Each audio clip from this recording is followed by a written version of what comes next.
people, if you look at your life, you can see that other people are a significant source of adversity.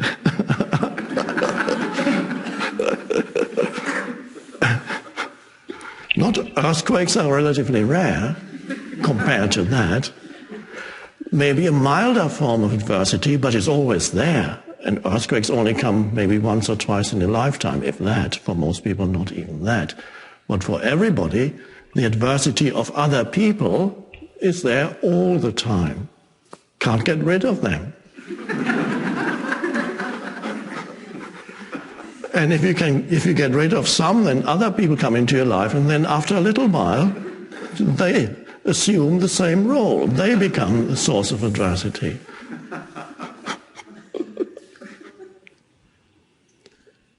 And the reason being, of course, that people are identified with the false sense that they're egoic entities on the surface. That's not the essence of who they are, but they don't know the essence of who they are, and that's why they become a source of trouble to themselves and to others.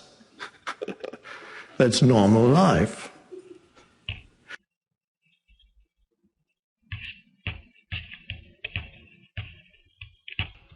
Maybe you have already transcended all that.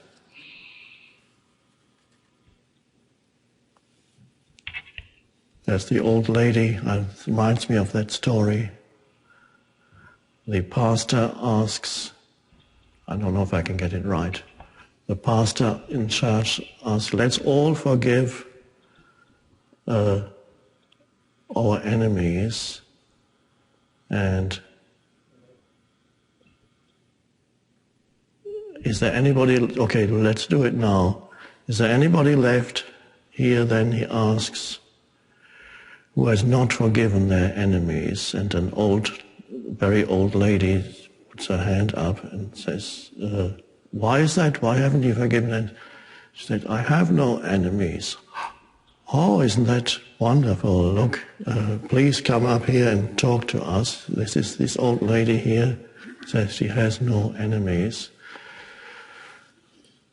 How is it then, the pastor asks, that you have no enemies? How did you do that? And she says, I outlived the bitches.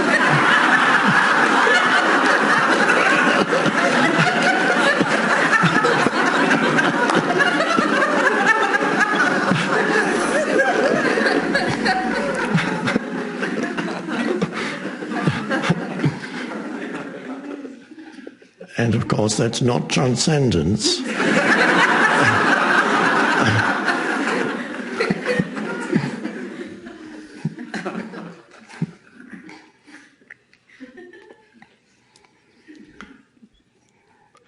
So it's very easy, of course, to fool oneself as to one's spiritual attainment.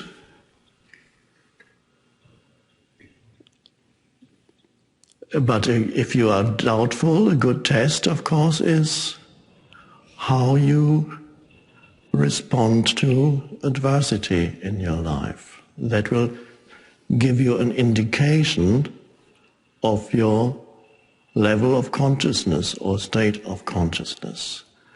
And you don't have to wait for an earthquake then to know where you are at, because that's rare. But, as I just suggested, look at other people and to what extent they are a source of adversity in your life. And that means, yes, it means relationships. To what extent, what is the extent of conflict in your life, conflict with others? Nothing to judge yourself by, just looking. What is the reactivity, the degree of reactivity in your life to the totally unreasonable behavior of these people?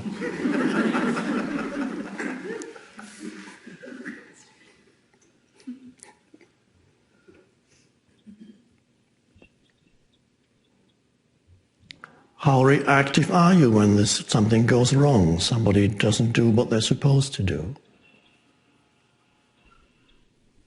Or how dare they say that? Or in a simple discussion, you know the truth and they don't. Or look at your life and see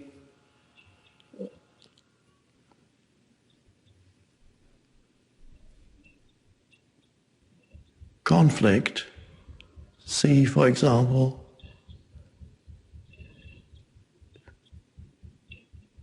if you are always right, and all these other people in various areas of your life, if the others are always wrong, there's something to say, how is it that I'm always right in my view?